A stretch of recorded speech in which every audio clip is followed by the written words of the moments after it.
Good afternoon. Well, we had an election yesterday.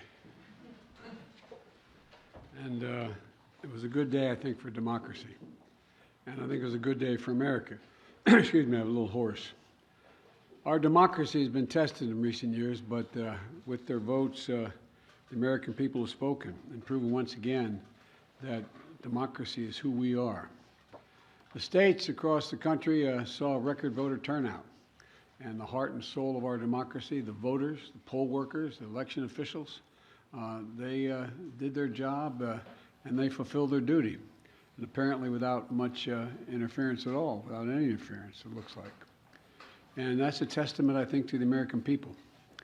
While we don't know all the results yet, at least I don't know them all yet, here's what we do know. While the press and the pundits are predicting a giant red wave, it didn't happen.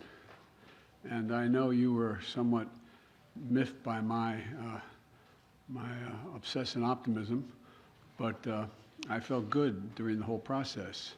I thought we were going to do fine. While any seat lost is painful, some good Democrats didn't win the last night. Democrats had a strong night.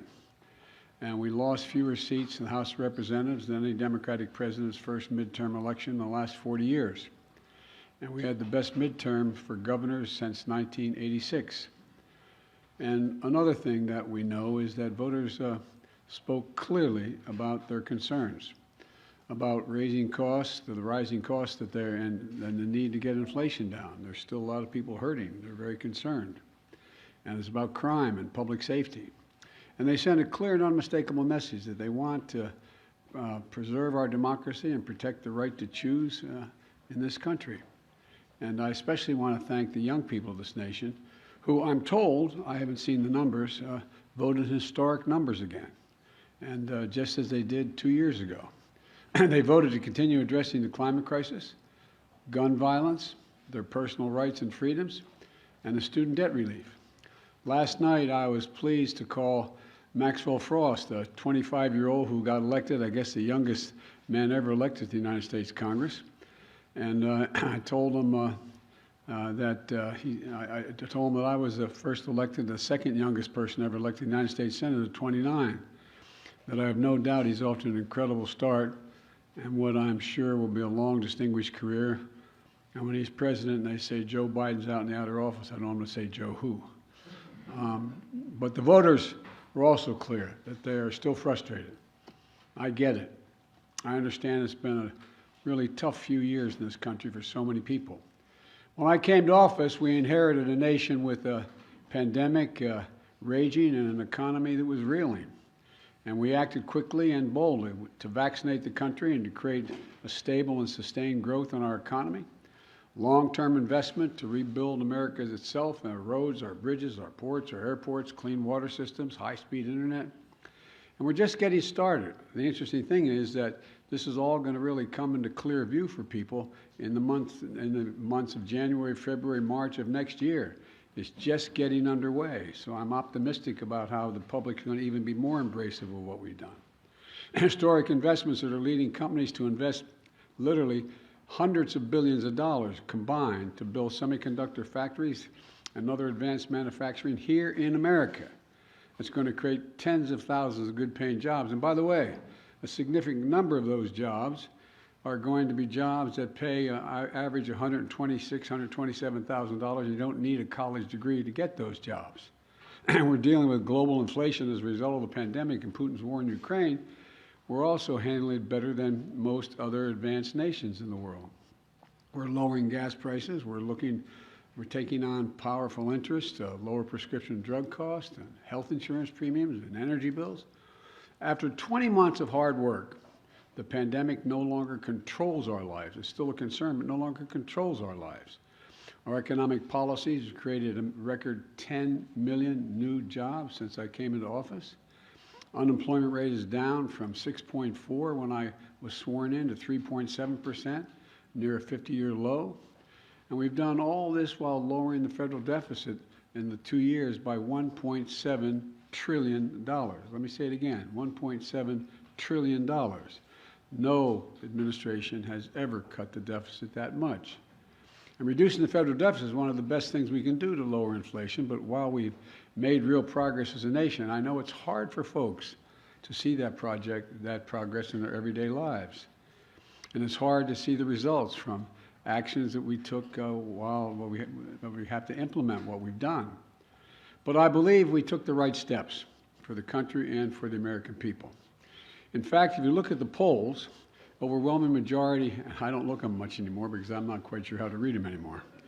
I hope you are uncertain as well. But overwhelming majority of the American people support the elements of my economic agenda. From rebuilding America's roads and bridges to lowering prescription drug costs to historic investment in tackling the climate crisis to making sure that large corporations begin to pay their fair share in taxes. And I'm confident these policies are working and that we're on the right path, and we need to stick with them. All these initiatives take hold as they do, from lead pipes being removed from schools and homes to new factories being built in communities with a resurgence of American manufacturers. It's already created, by the way, 700,000 brand new manufacturing jobs. You've heard me say it ad nauseum. I don't know where it's written. It says we can't be the manufacturing capital of the world. We are now exporting product, not jobs, around the world. People across the country are going to see even more clearly the positive effects on their day-to-day lives. But I still understand why they're hurting right now. So many people are concerned. As I have throughout my career, I'm going to continue to work across the aisle to deliver for the American people. And it's not always easy, but we did it the first term. And I'll be surprised a lot of people that we signed over 210 bipartisan laws since I've become president, and we're revitalizing American manufacturing, gun safety, we did it together, and dozens of laws positively impacting on our veterans. And let me say this, regardless of what the final tally in these elections show, and there's still some counting going on, I'm prepared to work with my Republican colleagues. The American people have made clear, I think, that they expect Republicans to be prepared to work with me as well. In the area of foreign policy, I hope we'll continue this bipartisan approach of confronting Russia's aggression in Ukraine. When I return from the G20 meetings in Indonesia with other world leaders, I'm going to invite the leaders of both political parties, as I've done in the past in my foreign trips, to the White House to discuss how we can work together for the remainder of this year and into the next Congress to advance the economic and national security priorities of the United States. And I'm open to any good ideas. I want to be very clear. I'm not going to support any Republican proposal that's going to make inflation worse. For example, the voters don't want to pay higher prescription costs for drugs. We've cut that now. We're going to kick into gear next year, next calendar year. And I'm not going to walk away from the historic commitments we just made to take on the climate crisis. They're not compromisable issues to me, and I won't let it happen. The voters don't want more taxes for the tax cuts for the super wealthy and biggest corporations. And I'm going to continue to focus on cost cutting for working and middle class families and building an economy from the bottom up and the middle out. I know you're tired of hearing me say that, but I genuinely mean it. That's what makes America grow. The wealthy do very well when the middle class is doing well, and the poor have a way up, and while continuing to bring down the federal deficit. You know, as we look at tax cuts, we should be looking at tax cuts for working people and middle-class people, not the very wealthy. They're fine. And if you can go out and be a multimillionaire, that's great. Just pay your fair share. That's all. That's all. Just pay your fair share. It's like those 55 corporations in 2000 that made $40 billion and didn't pay a penny in federal taxes. It's not right. Everybody has an obligation. So now they have to pay a staggering 15%. You all pay more than that for new taxes. So I'm going to keep my commitment that no one earning less than $400,000 a year, and that's a lot of money where I come from, are going to see their federal taxes go up. And I want to be very clear. Under no circumstances will I support the proposal put forward by Senators Johnson and the senator from down in Florida to cut or make fundamental changes in Social Security and Medicare. That's not on the table. I will not do that. I will veto any attempt to pass a national ban on abortion, but I'm ready to compromise with Republicans where it makes sense on many other issues. And I'll always put the needs and interests of the American people first. So let me close with this. On this election season, the American people made it clear. They don't want every day going forward to be a constant political battle. There's too much of that going on. There's too much that we have to do. The future of America is too promising to be trapped in an endless political warfare. And I really mean it. You've heard me say it time and again for the last 20 months or so. I am so optimistic about the prospects for America. We need to be looking to the future, not fixated on the past. And that future is bright as can be. We're the only nation in the world that's come out of every crisis stronger than we went into the crisis. And that's a fact. I mean, literally mean that. We've come out stronger than we've gone in. And I've never been more optimistic about America's future than I am today. You know, particularly because of all those young people I talked about, 18 to 30. They're showing up. They're the best educated generation in American history. They're the least prejudiced generation in American history, the most engaged generation in American history, and the most involved. Look, after a long campaign season, I still believe what I always have. This is a great nation, and we're a great people. And it's never been a good bet to bet against America. Never been a good bet to bet against America. There's nothing beyond our capacity if we work together. We just need to remember who the hell we are. We're the United States of America. The United States of America. There's nothing beyond our capacity. And I'm pretty well convinced that we're going to be able to get a lot done. Now, I've been given a list of 10 people that I'm supposed to call on, and you're all supposed to ask me one question, but I'm sure you'll ask me more. And so let me start off with a list I've been given. Zeke Miller, Associated Press.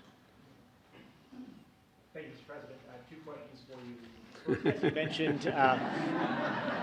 As you mentioned, How come we never hold you guys the same standard you hold us to? But anyway, go ahead. I'm teasing. You mentioned that Americans are frustrated, and in fact, 75% of voters say the country is heading into the wrong direction, despite the results of last night. What in the next 2 years do you intend to do differently to change people's opinion of the direction of the country, particularly as you contemplate a run for president in 2024? Nothing, because they're just finding out what we're doing. The more they know about what we're doing, the more support there is. Do you know anybody who wants us to get rid of the change we made on prescription drug prices and raise prices again? Do you know anybody who wants us to walk away from building those roads and bridges and the internet and so on? I don't know. I think that the problem is the major piece of legislation we passed, and some of it bipartisan, takes time to be recognized. For example, you got over $1 trillion worth of infrastructure money, but not that many spades have been put in the ground. It's taking time. For example, I was on the phone congratulating a Californian recently, and then someone up in Scranton, Pennsylvania, the congressman who got elected. He said, "Can you help us make sure we're able to have high-speed rail service from Scranton to New York City?" I said, "Yeah, we can. We can. First of all, it'll make it a lot easier, take a lot of vehicles off the road, and we have more money in the pot now, already out there, we voted for, than the entire money we spent on Amtrak to begin with. And it's the same way. For example, I talked about through the campaign that we're going to limit the cost of insulin for seniors to $35 a month instead of $400 a month. Well, it doesn't take effect till next year. So there's a lot of things that are just starting to kick in. And the same way with what we've done in terms of the environmental stuff. It takes time to get it moving. So I'm not going to change. As a matter of fact, you know, there's some things I want to change and add to. For example, we had passed the most bipartisan, we passed the most extensive gun legislation, rational gun policy in 30 years, but we didn't ban assault weapons. I'm going to ban assault weapons. They're going to try like the devil. So I'm not going to change the direction. I said I ran for 3 reasons. I'm going to continue to stay where I am, and I know I fully understand the legitimate concern that what I'm saying is wrong, okay? One is that I said we're going to restore the soul of the country, begin to treat each other with decency, honor, and integrity. And it's starting to happen. People are, the conversations are becoming more normal, becoming more, how can I say it, decent. Second thing I said was I want to build a country from the middle out, the bottom up, and that way everybody does fine. I'm tired of trickle down. Not a whole lot trickles down when you trickle down to hardworking folks. And the third thing I know is still very hard. I'm going to do everything in my power to see to unite the country. It's hard to sustain yourself as a leading democracy in the world if you can't generate some unity. So I'm not going to change anything in any fundamental way. And just on a different topic, Mr. President, Russia today claimed that it had evacuated the Kherson region and the Kherson city. Do you believe that this is potentially an inflection point in that conflict? And do you believe that Ukraine now has the leverage it needs to begin peace negotiations with Moscow? First of all, I found it interesting they waited till after the election to make that judgment, and, which we knew for some time that they were going to be doing. And it's evidence of the fact that they have some real problems, the Russian military, number one. Number two, whether or not that leads to, at a minimum, it will lead to time for everyone to recalibrate their positions over the winter period. And it remains to be seen whether or not there will be a judgment made as to whether or not Ukraine is prepared to compromise with Russia. I'm going to be going to the G20. I'm told that President Putin is not likely to be there, but other world leaders are going to be there in Indonesia. And we're going to have an opportunity to see what the next steps may be. Nancy, CBS, Nancy Cordes. Thank you, Mr. President. I have a few questions. Been Okay. saving them up. First of all, Republican leader Kevin McCarthy said last night that it is clear we are going to take the House back. Do you think he's probably right about that? Well, based on what we know as of today, we've lost very few seats for certain. We still have a possibility of keeping the House, but it's going to be close. And for example, in Nevada, we won all three of those seats, contested seats. I went out for each, and I spoke with for each of those folks, but we won them all. I didn't know that last night, so it's a moving target right now, but it's going to be very close.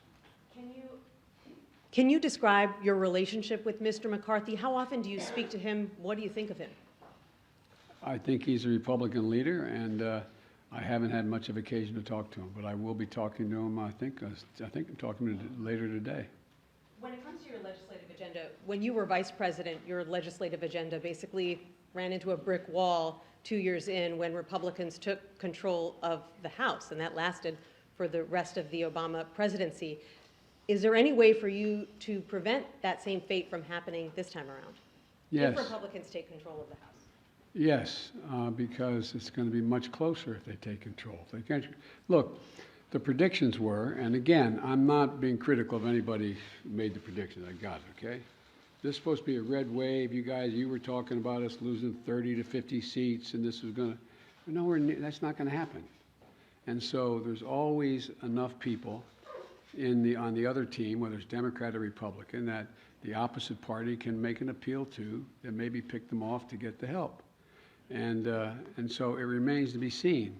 But look, I doubt whether or not, for example, all the talk, I'd ask the I don't expect you to answer, but the rhetorical question, do you think that, Senator Johnson is going to move to cut Medicare and Social Security? And if he does, how many Republicans do you think are going to vote for it? So it depends. And then my final question. Republicans have made it clear that if they do take control of the House, that they want to launch a raft of investigations on day one into your handling of Afghanistan, the border. They want to look into some of your cabinet officials. They want to investigate you. They may even want to investigate your son. What's your message to Republicans who are considering investigating your family, and particularly your son Hunter's business dealings? Lots of luck in your senior year, as my coach used to say. Look, I think the American public want us to move on and get things done for them. And, I heard that there were, it was reported, whether it's accurate or not, I'm not sure, but it was reported many times that Republicans were saying, and the former president said, how many times are you going to impeach Biden? Impeachment proceeding against Biden. I mean, I think the American people will look at all of that for what it is. It's just almost comedy. I mean, but you know, look, I can't control what they're going to do. All I can do is continue to try to make life better for the American people. Okay, Phil Mattingly, CNN. Thank you, Mr. President. I have 37 Sir, at a fundraiser last month, you said, quote, "The rest of the world is looking at this election, both the good guys and the bad guys." You noted you're going to the G20 in a couple days. You'll come face to face with many of those leaders the same moment that your predecessor is considering launching his re-election effort. How should those world leaders, both good guys and bad guys, view this moment both for America and for your presidency? Well, first of all, these world leaders know we're doing better than anybody else in the world, as a practical matter. Notwithstanding the difficulties we have, our economy is growing. You saw the last report. We're still growing at 2.6%. We're creating jobs. We're still in a solid position. And there's not many other countries in the world who are in that position. And I promise you, from the telephone calls I still have and from the meetings I have with other heads of state, they're looking to the United States and saying, how are you doing? What are you doing? What can we do together? So I think that the vast majority of my colleagues, at least those colleagues who are NATO members, European Union, Japan, South Korea, et cetera, I think they're looking to cooperate and wanting to know how we can help one another. And what was the other question? Oh, I'm sorry. No. So I think one way I would follow up on that is you noted that you felt like there was a shift in terms of people being willing to show more decency in this moment. You've often talked about breaking the fever or kind of a transition from this moment that we've faced over the last several years. Do you feel like the election is what represents that? Do you feel like the fever is broken, I guess? Well, I don't think we're going to break the fever for the super mega MAGA Republicans. I mean, but I think they're a minority of the Republican Party. I think the vast majority of the members of the Republican Party, we disagree strongly on issues, but they're decent, honorable people. We have differences of agreement on issues. But they, you know, I work with a lot of these folks in the Senate and the House for a long time, and you know, they're honest and they're straightforward. They're different than mine, but they're decent folks, and so I think that the rest of the world, and a lot of you have covered other parts of the world, and you know, the rest of the world is looking at the United States. I guess the best way to say this is to repeat what some of you heard me say before. The first G7 meeting for the public, that's the 7 largest democracies, when I went to right after we got elected in February, after I got sworn in January. And I sat down at a table, a round table, with the 6 other world leaders from the European Union and Canada, et cetera, and said, America's back. And one of them turned to me and said, for how long? For how long? It was a deadly earnest question. For how long? And I looked at them, and then another one went on to say, and I'm not going to name them, went on to say, what would you say, Joe, if in fact we went to bed tonight here in England, woke up the next morning and found out that thousands of people had stormed the Parliament of Great Britain, gone down the hall, broken down the doors, 2 cops ended up dying, a number of people injured, and they tried to stop the confirmation of an election. It's not the same situation, obviously, as we have. And he said, what would you think? And I asked a rhetorical question, what would you all think? You'd think England was really in trouble. You'd think democracy was on the edge if that happened in Great Britain. And so that's the way people were looking at us, like, when's this going to stop? Nothing like this has happened since the Civil War. I don't want to exaggerate, but literally, nothing like this has happened since the Civil War. And so what I find is that they want to know, is the United States stable? Do we know what we're about? Are we the same democracy we've always been? Because, look, the rest of the world looks to us. I don't mean that we're always right. But if the United States tomorrow were to, quote, withdraw from the world, a lot of things would change around the world. a whole lot would change. And so they're very concerned that we are still the open democracy we've been, and that we have rules and the institutions matter. And that's the context in which I think that they're looking at, are we back to a place where we are going to accept decisions made by the court, by the Congress, by the government, et cetera. So the entire genesis of that G7 conversation was tied to your predecessor, who is about to launch another campaign. So how do you reassure them, if that is the reason for their questioning, that the former president will not return, or that his political movement, which is still very strong, will not once again take power in the United States? Well, we just have to demonstrate that he will not take power by, if he does run, making sure he, under legitimate efforts of our Constitution, does not become the next president again. Steve Reuters, I'm sorry, Steve Howell. Thank you, sir. How do you interpret last night's results in terms of deciding whether you want to seek another term? Is it now more likely that you will run? And what's going to be your timeline for consideration? Well, first of all, Jill and I have, and by the way, it's my wife Jill, who's held a lot more popular than I am in the Democratic Party too. But at any rate, all kidding aside, our intention is to run again. That's been our intention, regardless of what the outcome of this election was. The fact that we won, I didn't run, the fact that the Democratic Party outperformed anything anyone expected and did better than any off-year presidency since John Kennedy is one that gives everybody like, whew, sigh of relief that the mega Republicans are not taking over the government again, et cetera.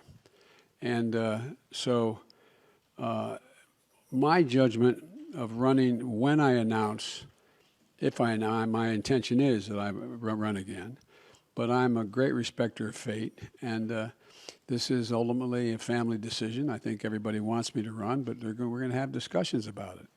And I don't feel in any hurry one way or another to make that judgment, today, tomorrow, or whenever, no matter what my predecessor does. Early next year, or what's your thinking? My guess is, I hope Jill and I get a little time to actually sneak away for a week around between Christmas and Thanksgiving. And my guess is it'll be early next year we make that judgment. But it is my plan to do it now. Okay, I'm sorry. Karen Travers of ABC Radio. Thank you, Mr. President.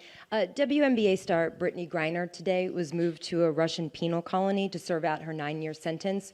Do you have an update right now on her condition? What do you know about that? And does this mark a new phase in negotiations with the Russians to secure her release? Can the U.S. now fully engage in talks on a prisoner swap? Well, we've been engaging on a regular basis. I've been spending a fair amount of time with her wife about what's going on with her. And my hope is that now that the election is over, that Mr. Putin will be able to discuss with us and be willing to talk more seriously about prisoner exchange. That is my intention. My intention is to get her home. And we've had a number of discussions so far. And I'm hopeful that now that our election is over, there's a willingness to negotiate more specifically with us. Thank you. And if I can, your press secretary had said that the U.S. government has continued to follow up on that significant offer, but also had proposed alternative potential ways forward with the Russians. Can you tell us what those alternative ways forward are and how Russia has responded to those? Yes, I can, but I won't. Okay, I can't. It would not be a wise thing to do in order to see if they would move forward. But it is I'm telling you, I am determined to get her home and get her home safely, along with others. I might add. April Ryan Of the Griot.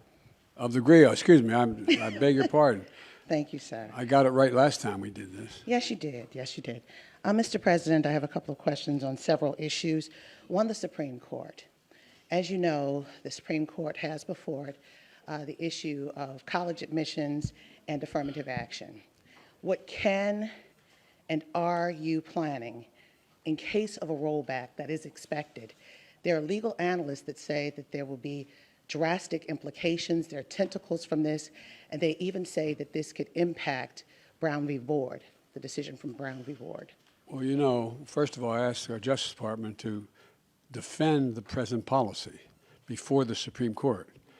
And like a lot of pundits, I'm not prepared to believe that the Supreme Court is going to overrule the existing decision. That's far from certain, and I don't believe that. But number one, what I did to try to change it is object to it before the Supreme Court of the United States, our administration. Number two, there are a number of things that we can and must do to make it. And by the way, this is a case involving an Asian American in terms of getting into school, and whether there's affirmative action makes sense at all from the standpoint of those who are arguing against it. But you know, the fact is that we're also in a circumstance where there's a lot that we can do in the meantime to make sure that there's an access to good education across the board. And that is by doing things that relate to starting education at age 3, formal schooling at age 3, which increases not daycare, but school. All the studies over 10 years show that that increases the prospect of someone making it through 12 years without any difficulty, no matter what the background they come from, by 56%.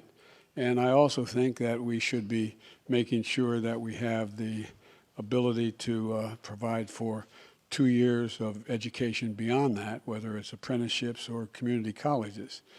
And we also are in a situation where I think that, for example, I want to make sure a lot of it has to do with finances as well, that we make sure that we have help for people who come from modest means to be able to get to school. You know, the cost of college education has increased fourfold. And it used to be that a Pell Grant would cover something like 70% of the college tuition. Now it covers significantly less than that. So I want to increase the Pell Grants as well. But let's see what the Supreme Court decides. And I am hopeful, and our team and the lawyers that argued for us are not nearly as certain as the people you quoted as saying it's going to be overruled. Next question, sir. The issue is inflation. The GRIO and KFF conducted a study of black voters that said inflation was the #1 issue, and we saw it in this midterm election. What can you promise concretely in these next 2 years that will help turn the pocketbook for the better in the midst of staving off a recession? Well, a number of things. First of all, black unemployment is almost cut in half under my administration just since I began. More black businesses have opened up, small businesses, than ever before. We're now in a situation where we're providing, through the Small Business Administration, down payments for people buying homes, because most people accumulate wealth in the value of their home. Most middle-class families are like mine. My dad bought a home, didn't have it, just scraped together to get a home. By the time he was able to retire, he had built up equity in the home. That's how most people do that. But what I can't do is I can't guarantee that we're going to be able to get rid of inflation, but I do think we can. We've already brought down the price of gasoline about $1.20 a gallon across the board, and I think that the oil companies are really doing the nation a real disservice. Six of them made over $100 billion in the last quarter in profit. $100 billion. In the past, if they had done the two things that they have done before, one, invest in more refineries and producing more product, and/or passing on the rebates to the gas stations. They sell the oil at a cheaper rate than they are selling it now, not taking advantage, and that lowers the price of the total gallon of gas because that gets passed on. So there's a whole lot of things that we can do that are difficult to do, but we're going to continue to push to do them. And the other thing is that one of the things that makes a gigantic difference is what are the costs that exist in the average family and the average black community. One, prescription drug cost. Well, we're driving those down precipitously beginning next year. And, I'll bet a lot of people in the African American and Caucasian community that need to take insulin for diabetes. Well, we're going to be reducing that cost. They're not going to pay more than $35 for the insulin instead of average of $400. And I can go down the list of the things that my dad used to say it a different way. At the end of the month, the things you have to pay for, from your mortgage to food on the table to gasoline in the automobile, do you have enough money to do it? And when it's done, do you have anything left over? And medical bills are a big piece of that, particularly in the African American community and the poorer communities. They need help. And so we're driving down all of those costs, and we've already passed the legislation to do that. It's just taking effect. So there's a lot of things we can do to affect the things that people need on a monthly basis to reduce their inflation, their cost of living. But I am optimistic because we continue to grow and at a rational pace. We are not anywhere near a recession right now in terms of the growth, but I think we can have what most economists call a soft landing. I'm convinced that we're going to be able to gradually bring down prices so that they, in fact, end up with us not having to move into a recession to be able to get control of inflation. And Mr. President, last question on humanity. Everybody else got some. Well, you're coming. Okay, go ahead. Last question on humanity. Sir, you can't legislate and you can't executive order out the issue of empathy or the lack thereof in the midst of this rhetoric, this heated political rhetoric. What's next?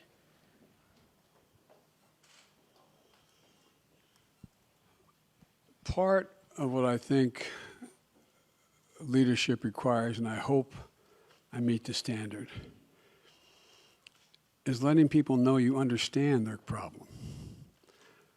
Again, my dad used to have an expression. He said, I don't expect the government to solve my problems, but I expect them to at least know what they are, understand them. And like a lot of you, we've been very fortunate as a family, but we've also been through a lot of fairly tough times. And I've had the great advantage of having a family to get through them. When my first wife and daughter were killed when a tractor trailer broadsided them and killed my wife and killed my first wife and killed my daughter, and my two boys were expected to die. It took the jaws of life 3 hours to get them out there on top of their dead mother and dead sister. I understand what that pain's like. And when Jill and I lost Bo after a year in Iraq, winning the Bronze Star Conspicuous Service Medal, a major in the United States military, came home with stage 4 glioblastoma because he lived about between 200 and 500 yards from a burn pit that's 10 feet deep and as big as a football field, burning every toxic waste you could find. I think that we understand what it's like to lose family members, mothers, fathers to cancer. All of you have been through that kind of thing. We've been fortunate, though. We've had each other. We've had strong families, Jill's sisters, my brothers, my sister. And so what we can do to deal with that empathy is make sure there's help available. Make sure there's people who are there to help, whether they are psychologists or whether they're medical doctors or whether they're social workers, to be there to help just hold a hand. And for example, we can do an awful lot for a lot of families, the families you're talking about, if we reinstate this child tax credit. It cut child poverty by 40%. When it was in place. I couldn't get it passed the second time around. So there's a lot we can do. And the empathy is not just talking about it, it's communicating to people you genuinely understand. And I hope a lot of people don't understand because I don't want people having to know the pain. But the second piece of that is let them know that you are there to help. You're there to help.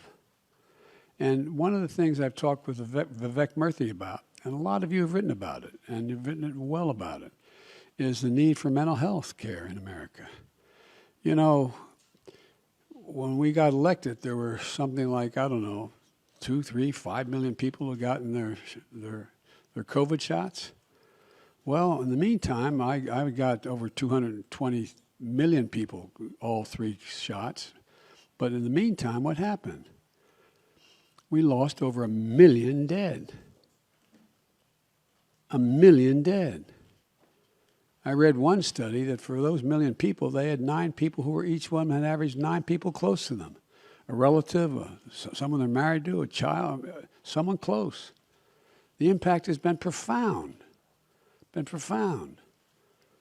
Think of all the people, think of all your children and your grandchildren who didn't have that senior prom, who didn't have that graduation party, who didn't have all the things we had that we took for granted, that impact on their psyche.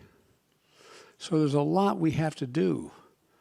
And empathy reflects itself not just in what a person demonstrates to understand, of knowing what people need and helping to make it happen.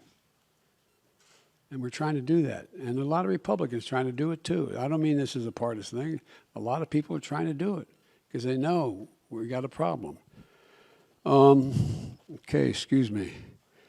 These 10 questions are really going quickly.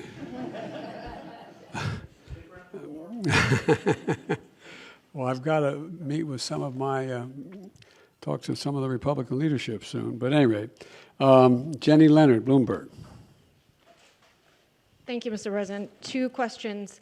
One, shifting back to your trip to Asia. When you meet with President Xi Jinping of China, will you tell him that you're committed to defending Taiwan militarily? And what are you hoping to get out of this meeting that will make it a success? Are you willing to make any concessions to him?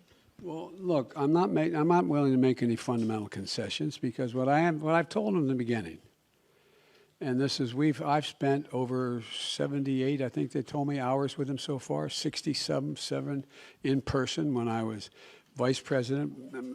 President Obama knew he couldn't spend time with the vice president of another country, so I traveled 17,000 miles with him in China and around in the United States. I've met with him many times. And I've told him, I'm looking for competition, not conflict. And so what I want to do with him when we talk is lay out what kind of each of our red lines are, understand what he believes to be in the critical national interests of China, what I know to be the critical interests of the United States, and to determine whether or not they conflict with one another. And if they do, how to resolve it and how to work it out. And so, and Taiwan doctrine has not changed at all from the very beginning. So I'm sure we'll discuss China, Taiwan, and I'm sure we'll discuss a number of other issues, including fair trade and relationships relating to his relationship with other countries in the region. And so anyway, so there's a lot we're going to have to discuss.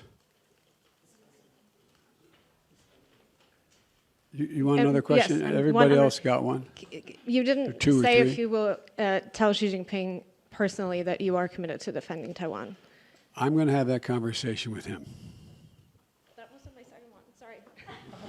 Sorry, I actually have an unrelated question too.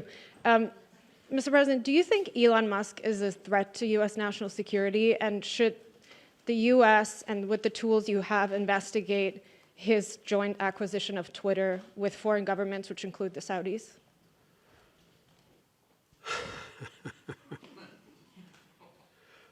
I think that Elon Musk's cooperation and/or technical relationships with other countries is worthy of being looked at. Whether or not he is doing anything inappropriate, I'm not suggesting that. I'm suggesting that it's worth being looked at. And, but that's all I'll say. There's a lot of ways. All right. Kristen Welker. Thank you so much, Mr. President. I appreciate it. I want to follow up with you on working with Republicans. Leader McCarthy again suggested that he is not prepared to write what he has called a blank check to Ukraine, and yet you expressed optimism that funding for Ukraine would continue, that the policies toward Ukraine would continue. Why should the people of Ukraine and this country have confidence in that, given the comments by Leader McCarthy? And just to follow up with you on your comments to Zeke, you said you don't need to do anything differently. If Republicans control the House, don't you need to recalibrate to some extent to try to work across the aisle with a Republican-led House? Well, let me put it this way. What I meant was I don't have to change any of the policies I've already passed. That's what they said they want to go after. And so what I have is a simple proposition. I have a pen that can veto. Okay? So that's what I mean. I don't have to recalibrate whether or not I'm going to continue to, fund we're going to continue to fund the infrastructure bill, or we're going to continue to fund the environment, et cetera. We have to, I think there is a growing pressure on the part of the American people, expecting both parties and all elements of both parties to work out their substantive differences, and not just, I'm not going to do that because it would benefit that party. Just making it personal. So it remains to be seen what the makeup of the House will be. But I'm hopeful that Kevin and I can work out modus vivendi as to how we'll proceed with one another. Will aid to Ukraine continue uninterrupted? That is my expectation. And by the way, we've not given Ukraine a blank check. There's a lot of things that Ukraine wants we didn't do. For example, I was asked very much whether we provide American aircraft to guarantee the skies over Ukraine. I said, no, we're not going to do that. We're not going to get into a third world war, taking on the Russian aircraft and directly engage. But would we provide them with all the rational ability to defend themselves? Yes. We provide those HIMARS. Well, the HIMARS, there's two kinds of, but in the average person's parlance, rockets you can drop in those. One that goes over 600 miles and one that goes about 160 miles. We didn't give any ones that go to 600 miles because I'm not looking for them to start bombing Russian territory. And so we want to make sure that there's a relationship that they're able to defend themselves and take on what is purely the ugliest aggression that's occurred since World War II on a massive scale on the part of Putin within Ukraine. And there's so much at stake. So I would be surprised if Leader McCarthy even has a majority of his Republican colleagues who say they're not going to fund the legitimate defensive needs of Ukraine. And just a quick one. Obviously, a lot of attention on 2024 now that the votes have been cast in the midterms. 2/3 of Americans in exit polls say that they don't think you should run for re-election. What is your message to them, and how does that factor into your final decision about whether or not to run for re-election? It doesn't. What's your message to them? To those 2/3 of Americans? Watch me. Okay, one more. Very quickly, we saw Governor Ron DeSantis with a resounding victory in Florida last night. Who do you think would be the tougher competitor, Ron DeSantis or former President Trump, and how is that factoring into your decision? It'll be fun watching them take on each other. All right, David Sanger. Thank you, Mr. President. I also have a question for you about China, but before I do, I just wanted to follow up on something you said earlier. When you said it remains to be seen whether the Ukraine government is prepared to compromise with Russia. Previously, you've told us the only thing for the Russians to do is get completely out of Ukraine, go back to the lines that existed prior to February 24. Are you suggesting with the word compromise that you think that there is room for territorial compromise now? That No, I'm not. See, that's up to the Ukrainians. Nothing about Ukraine without Ukraine. what kind of compromise do you have in mind? I didn't have any in mind. You have asked the question whether or not, if I recall, whether or not what would happen if, in fact, after this, I think the context is that whether or not they're pulling back from Fallujah and from the Kherson, the city of Kherson, and they're coming back across the river to the eastern side of the river, the Russian forces. And I said, what's going to happen is they're going to both lick their wounds, decide what they're going to do over the winter, and decide whether or not they're going to compromise. That's what's going to happen, whether or not. I don't know what they're going to do. But I do know one thing, we're not going to tell them what they have to do. You were asked before about your meeting with President Xi. At this point, the Chinese government, by the estimate of the Pentagon, is getting ready to bring their force of nuclear weapons up to over 1,000 weapons, significant increase from what they've had for many decades. You've seen the threats from President Putin about the use of his nuclear force. Remember how you all went after me when I said that was real? And what in your view happened? Do you think he backed off because of that? No, your I'm statement? just saying. I just found it interesting that Biden's being Biden's being an extremist, and it turns out you all are writing about it now. Kind of fascinating.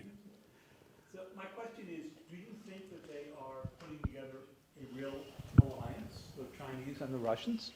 And do you believe that you need to begin speaking with President Xi about some form of arms control if he's going to get up to a level of weapons similar to what the United States and Russia have right now? No and yes. No, I don't think there's a lot of respect that China has for Russia or for Putin. I don't think they look at that as a particular alliance. Matter of fact, they've been sort of keeping their distance a little bit. I do think that it remains to be seen whether Xi Jinping has decided that, or backed off of his initial judgment that he wanted China to have the most powerful military in the world, as well as the largest economy. But he's a long way from both. But I think talk about nuclear weapons and location, the number of them, and access is important to discuss. Thank you all so very, very much.